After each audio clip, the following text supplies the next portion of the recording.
What's going on, Creation Grounds listeners? This next episode of The Creation Grounds features somebody who I think is brilliant and who I think is a dope person. So I'm going to start with that instead of the accolades, because I think that's more important.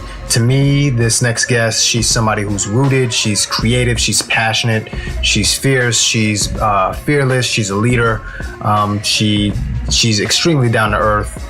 And her name is Dominique Morrisseau, and we all know her if you're in New York, if you're in LA, Detroit, certainly if you're in Detroit, and worldwide and nationally and internationally. If you have met her in person, you know that she's very down to earth and cool. And she's joining us for this podcast. If you don't know her, she's an Obie winner, NAACP winner. She's a top produced playwright. She's also the story editor and writer on Shameless on Showtime. She's written plays like Detroit 67, Paradise Blue, Skeleton Crew, Pipeline, which was just at Lincoln Center Theater on Broadway, Sunset Baby, Night Vision, Blood at the Root, Follow Me to Nelly's, and all these kinds of things. And most recently, which is pretty dope, she just had a new play called Ain't Too Proud at the Kennedy Center, and it actually broke box office records at the Kennedy Center, which is dope. And Pipeline, her play that was just on Broadway, is actually going to be hitting movie theaters pretty soon. So all these great things are happening. In this episode, we talk about some of the upcoming projects that she has. We talk about the business of pitching a script. We talk about some practical tools, things that writers and artists can use to enhance their crafts.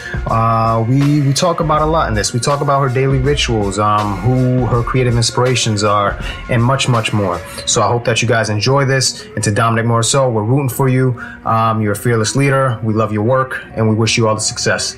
Enjoy this episode with Dominique Morrisseau.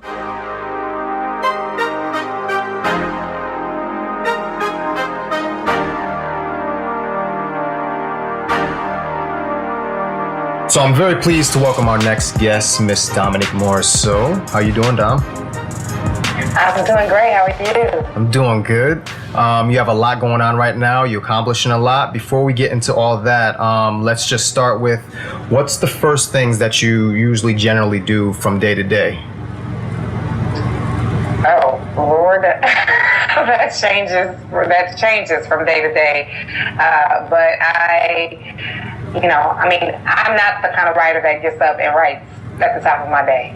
I'm the kind of writer that procrastinates and works out and does emails. And I'm on the West Coast, and half my life is on the East Coast. So I wake up my days feeling like I'm just behind. Do you know what I mean? Yeah. So I sort of try to center myself and then catch up to the East Coast for a little while. And then I think, somewhere in the middle of my day is when I try to be able to focus on writing. And that depends on if I'm what's happening my year. If I'm in a production or if I'm working in a writer's room, that's less, I have less time to do those kind of things. I have to get up and go to work. But when I'm able to be a writer, I get up and I try to get in the zone, Understood. So we all know that you are from Detroit, and you have a great history, great cultural history with Detroit. You grew up there. If you had to personify your parents and your childhood to a poem or an album, because we all know you love music, which poem or album would it be and why? My whole life is it's like Motown Christmas album, frankly. Okay. is my experience of my family, of Detroit, and just of my childhood. Do you know what I mean? I grew up every Christmas listening to the Motown Christmas album. I have a real special relationship to some of the songs on there. They represent different parts of my mother and my father to me. And it's just it's what played on refrain in our house. But for some reason, when I'm away from Detroit, when I'm hearing Motown, but also Motown Christmas album specifically, gives me the most warm and fuzzy feeling of home. Because even though my generation didn't grow up, we grew up on Motown music because our parents did. But it's not like I listen to Motown songs in as heavy rotation as I listen to New Edition. You know what I mean? Right.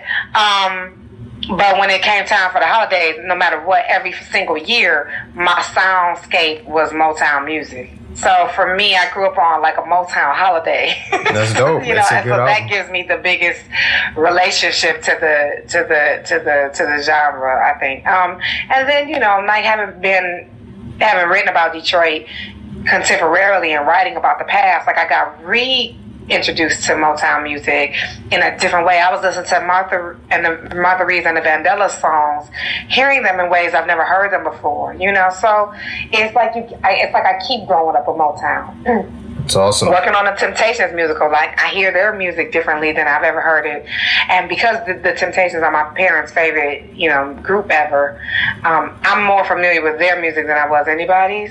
But even now, I'm hearing it with new ears and new life, you know. That's awesome. So it's kind of like a passion project because your parents really loved it, and it's close to home for you with the Temptations. You originally went to get your BFA for acting. Tell me about the day that you realized you were not just an actress but a playwright.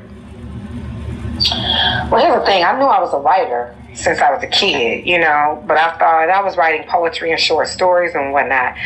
And in college, you know, well, in high school, I discovered George Wolfe and Ntozake Shange. Mm-hmm. And they were writing, you know, like George Wolfe had written The Color Museum. It was like a vignette play. So it was a little broken from like what, you know, the normal traditional story structure. And then Ntozake, obviously, she created the choreo poem. So for me as a poet, they were my way into being a playwright. Because by the time I was, you know, in my third year of college, I was just straight frustrated with the lack of studying, you know, diverse writers in our department, and the lack of diverse productions, or the you know, the minimal diverse productions that we would see, the minimal productions of people of color, or for black productions. You know, there were no black productions, but there were sometimes productions with black students in them, but we rarely studied, you know, any plays from the black theater canon. So it was just, I was frustrated with that, and that's what sent me into my third year of college, realizing like, okay, I need to write something for myself and for the two other African American girls in our department. And I think what happened from there is what made me realize I was a playwright. I wrote a choreo poem, you know. I was a poet writing poetry, really. But when I saw how people responded, how the student body responded to my work, and how necessary it felt to them, that's when I realized, like, oh man, I'm a writer. Like, I'm a playwright. Like, I got to write plays. Yeah. Because people want to see plays, and people want to see themselves. I have a way to give them something that no other capacity of what I do can give them what I'm doing as a playwright. You know? And so I think that's when it bit me. That's real. And which book or gift have you gifted in the past year? Which book or play? Excuse me. Oh, that is a really good question. It's funny because I have a collection of plays. I have like August Wilson, I have Susan Laurie, I have Lynn Nottage, I have Arthur Miller, right? And it's my personal library of plays that I have in my house. And so I've just given little plays and little readings to my nephew and my niece when they come over. Like little so anthologies? I sort of want to say, yeah, well, like I call it my library, so I loan out. Oh, gotcha, you know? gotcha. like, I mean, you're gonna check it out and you're gonna give it back. Understood. But honestly, but lately I gave my niece. Well, I actually read this one to her, but I read my niece Aida. But I read the book, the storybook that the opera is based on. And I thought as I was reading to her, at a certain point, she was getting kind of like distressed about like the relationship between Egypt and Ethiopia. And I was like, Dag, this has really become like a different kind of story right now in this like day of immigration. Yeah. It was becoming like a different kind of story for a minute. I was like, wow, this is like, I wonder how people will feel about Aida right now if it was still up on Broadway. But anyway, so that's the latest one. It's so ironic, but that's the last one I've gifted. But I think in general, I know that I've been wanting to publicly send everybody to go see Marcus Garvey's work. Wow. I have told people about productions rather than just reading his plays, although I've pushed that too. But I've been pushing Marcus Garvey. Marcus Garvey is kind of a legend already, but for me, I've been like really promoting his work because it's just, it grabs me, and he's one of my favorite writers, and he now has work coming up at the, at New York Theater Workshop that's in production right now, and so his work has been the work I've been trying to introduce to a generation of artists that don't know him. Yeah, actually, I didn't know him before, so I feel, kind of embarrassed to say, but I'm gonna definitely look into him for sure. Oh yeah, Marcus Garvey's incredible, and his play "The House That Will Not Stand" is at New York Theater Workshop right now, and it's taking everybody by storm, and it's surprising to me because Marcus, he's a writer. Like, if you know me, or if you know Katori, or if you know Terrell, Marcus has been putting it down for longer than all of us. Wow.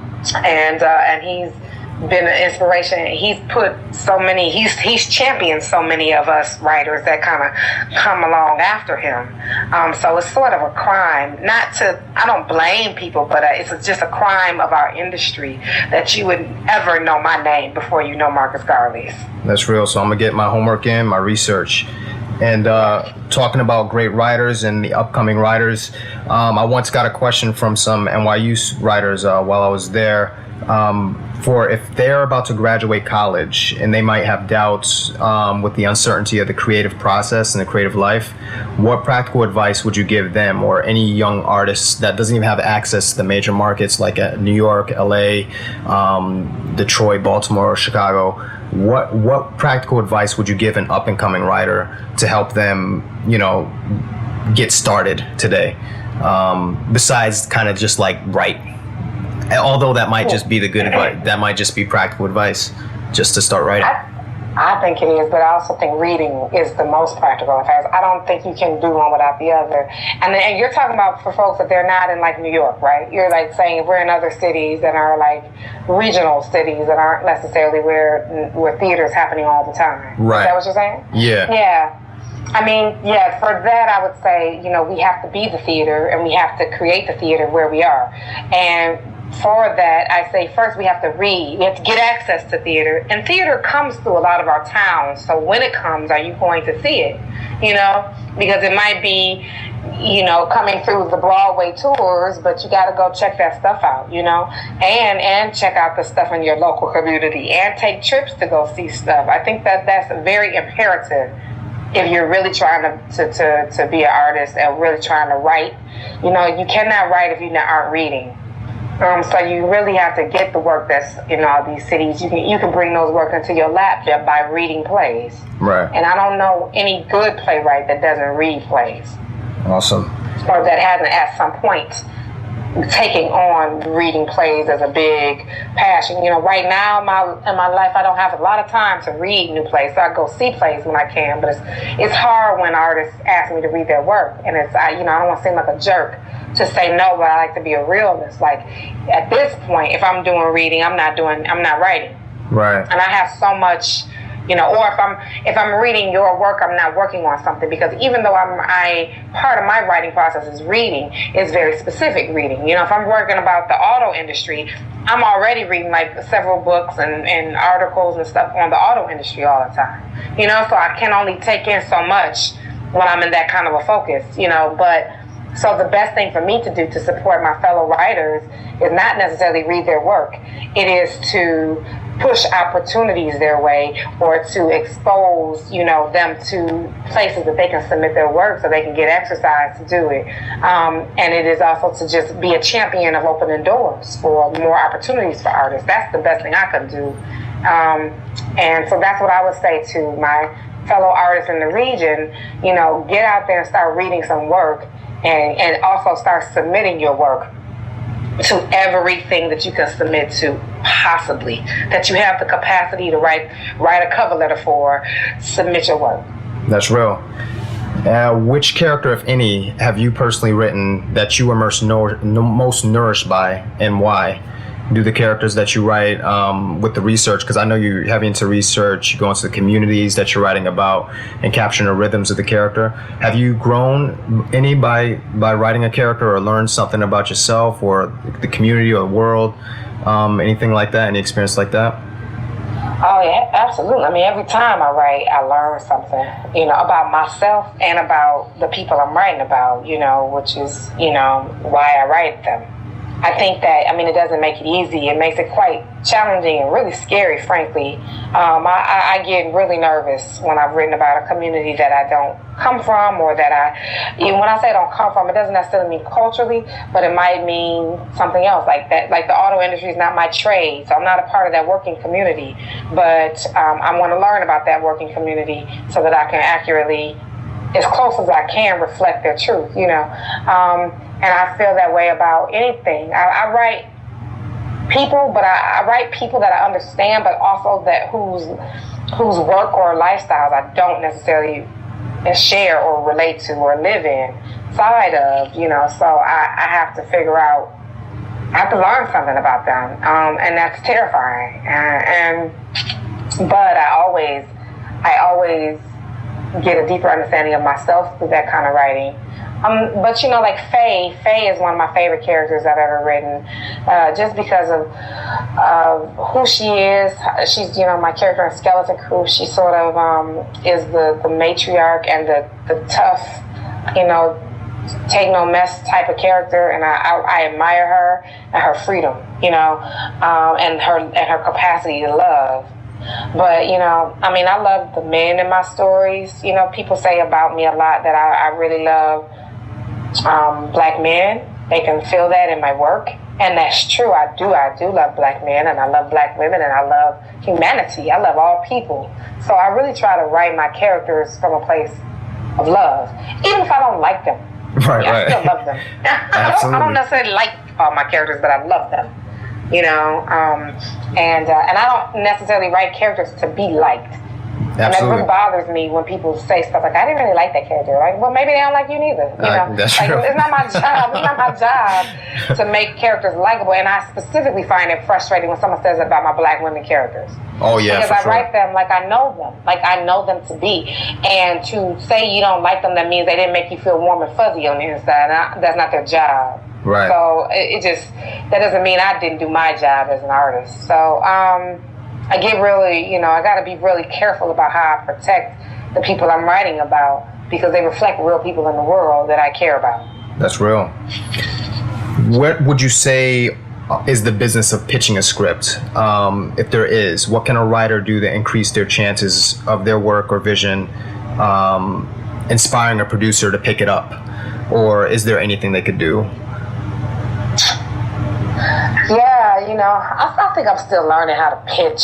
I don't know that I'm a great expert on that, really. I think I've been successful in pitching some things, some projects, or pitching myself as the right writer for a project. And honestly, the tricks, I don't have tricks in my bag. I don't really have a lot of tricks. I have truth in my bag, Absolutely. If something speaks to me, I can speak about it. I can speak about it with passion, and that's usually what sells me in the room. But it's not just passion. I think about how effective a storyteller I can be about something. If I really, really think I can pull something off, it's because I've thought about where this could go, the beginning, middle, end. I see a strong structure for it, and before I go talking about it, I have a vision for the beginning, middle, end. I've written that down for myself, so I know where I'm going in the room. When I pitch, I take my computer in the room, and I'm familiar with the thing that I'm pitching, but I can look back on my computer. I look back on my screen so I can see, what I'm missing, or where I need to fill in. So it's a little bit of like any kind of public speaking, right? Like I have my cheat sheet and I can look back at it, but I don't want to stay glued to it. I want to look people in the eye and let them know that and let them feel confident that I know the story I'm trying to tell. So that's the thing. I think that's what I would impart, is just getting clear about the story you want to tell, and having your passion around that, and being able to communicate effectively. That's all pitching is communicating your passion and your vision of a story effectively to someone else. That's real. And so, but like you want to be able to pitch it well because you want to be able to write it well. And if you could pitch it well, that's half the battle of writing it, really. You got to get through your story. Once you know the story you're trying to write and you have a clear vision of what it looks like, you can probably knock it out. So that's how I think about pitching. I don't think of it like, I don't know what other tricks people have, but I'm a natural speaker. Right, but it's just like talking real about something I care about. That's the only way I walk into the room with anything. I don't have time to play games and try to guess what you're looking for. It's like an audition, right? Like all I got is me. I don't know what else you want. That's right. That's all you need. That's all you need. That's all you need. And when you look at American theater, what state would you say it's in right now? What aspect do you really love, and which aspect would you love to see changed? Well, I love all the voices that are getting a chance to come to the table in terms of like playwrights you're hearing from, seeing work from. I mean, it begins with the playwrights, so I'm excited to see more and more playwrights of diverse backgrounds get produced. But it don't stop with the playwrights, and that's what I think is the problem right now with theater. It's like, okay, yeah, we're going to start putting all these different melting pot of playwrights, in a season, if we do that. Sometimes we still don't do that. But if we do that, and we pat ourselves on the back for putting some playwrights of color, then we got to go, well, where are the directors of color, and what kind of work are they able to work on? We got to get them, a lot more opportunities. And then when you get the directors of color, that's not enough either. And this is the real problem. Where's the leadership of color behind these institutions? I think theater has a long way to go before it really gets like the balance right in terms of seeing people of color in leadership positions and seeing institutions change from the bottom up. Right. And from the inside out. I think it's a lot, and I think another big concern I have for theaters in terms of its lack of diversity of audience. That means more than we think it means. It doesn't just mean like, this black play or this Latina play is up on stage and there's not enough Latinx community members in the audience or not enough black people in the audience. So, bummer, it's not going to be as fun. Wow. It's much bigger than that, right? Like, it impacts everything. It impacts the way that the institution is going to give notes about a writer of color's work, right? Because if they're envisioning their subscriber base, they're not envisioning black and brown folks. That's real. And so, institutional, everything from the top down becomes part of,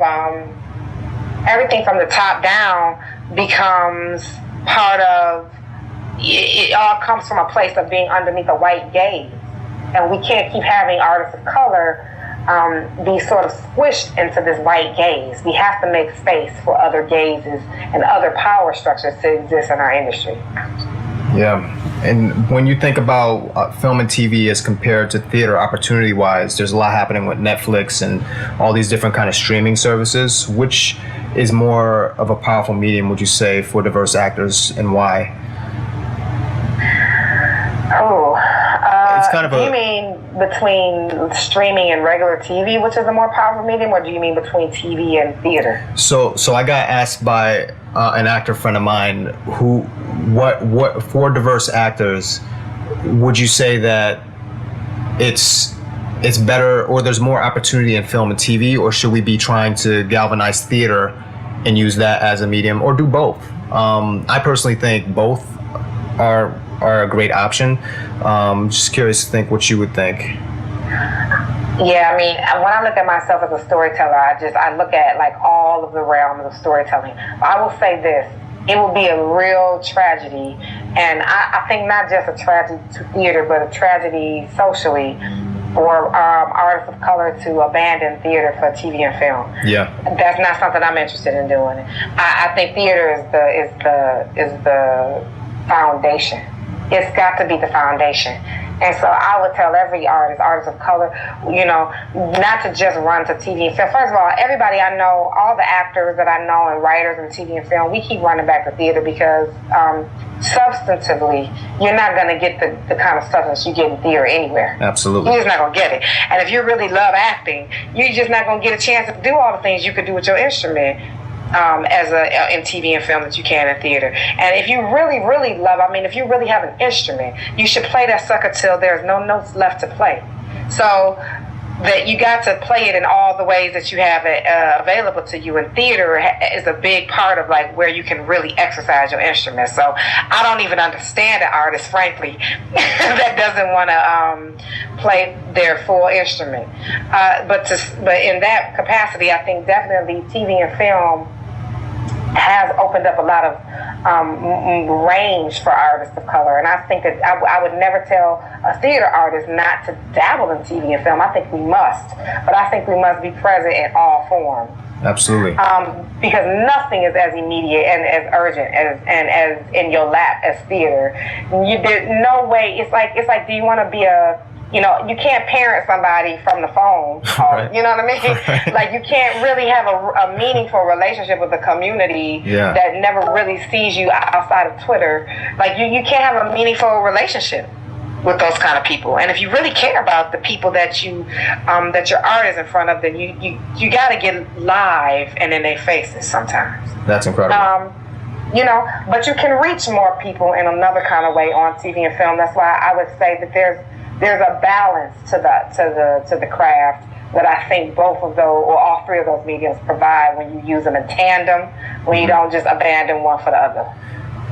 And how would you? Well, if you had a billboard in Times Square, and it's just for you, what would you want artists in your community to know that would help them help themselves as well? If it was just a word or a phrase in Times Square.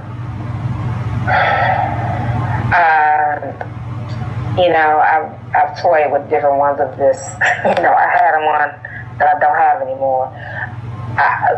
For now, I think that, because this could change tomorrow, I shouldn't say that. But for now, the biggest thing for me is remember the why. Remember the WHY. Because none of us gets into this, I don't think, when you first started, you first fell in love with a play, or you first fell in love with acting, like what was why did you want to pursue this in the first place? And if you don't have a good answer for that, you should think about that. But if you have some kind of that is like the guiding principle of your life type of answer, then don't get away from that when you start doing this work, because it's gonna sometimes we get pulled away from it, but you got to return to the why. And I say that because when you get away from the why, you start doing your art for the things that don't pay, that don't give you the soul feeling that you need, right? Like you start doing it for the accolades or for the prestige or for the money and all of that stuff, if you like that, that's good, and we need money, so that's good.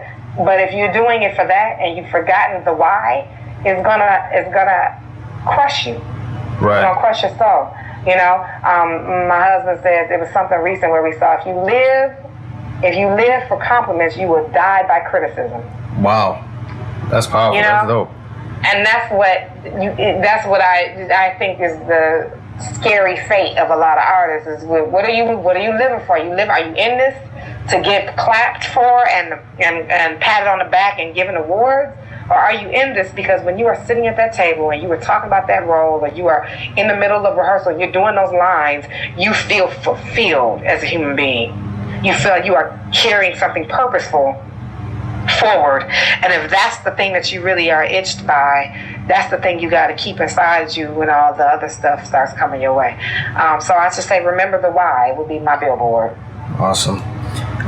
Tell us about your project that you're working on now and what we can expect from you in the future with Temptations. Ain't Too Proud is about to open out here at the Amundsen in LA at the end of the month, and then we're going to go to Toronto after that, and then we're planning to move into New York. And so I can't wait for all those cities to see it, but I especially can't wait for the places that I live, which is LA and New York, to see the play. So I'm excited about that. I'm in residence at the Signature Theater, so I have 2 more plays. Paradise Blue was the first of 3 that I'm doing there. And so I have 2 more new plays that I'm going to be able to bring to the stage in New York that I'm really excited about.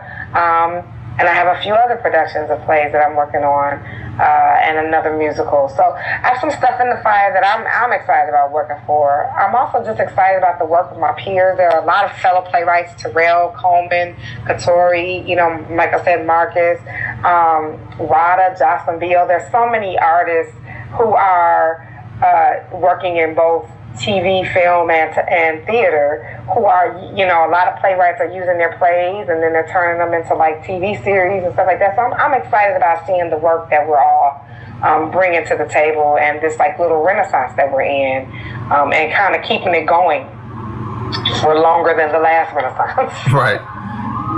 And the last question, I ask all my guests this. When you think of the word creative, who is the first artist that comes to mind and why? Stevie Wonder. I don't know. Wonder? That's just the first one that comes to mind. That's real. Stevie Wonder, because I just love him, and he's like, just divine person and human being. But humanitarianism, he's creative. His songwriting to me has just blown me away. His producing and his writing for other artists. I think that maybe he's the first one that comes to my mind. Maybe also because he is my creative inspiration. Like his music begets other kinds of creative artistic expressions, right? And there's just something about the blindness and being able to see so deeply into humanity that that's a highly heightened creative soul. Yeah. Well, Dominique, you are amazing. You're a beacon of light for playwrights, for the artistry. I just love your authenticity, and I love your down-to-earthness, and I love your passion. So I want to, thank you for coming on, and thank you for sharing your time, and wish you all the more success with everything that you're doing. Oh man, thank you for those kind words, and thank you for having me on this. I appreciate you for giving artists a platform, and let's do it again. Let's do it. All right. Take care. Take care. Bye, Aaron. Bye.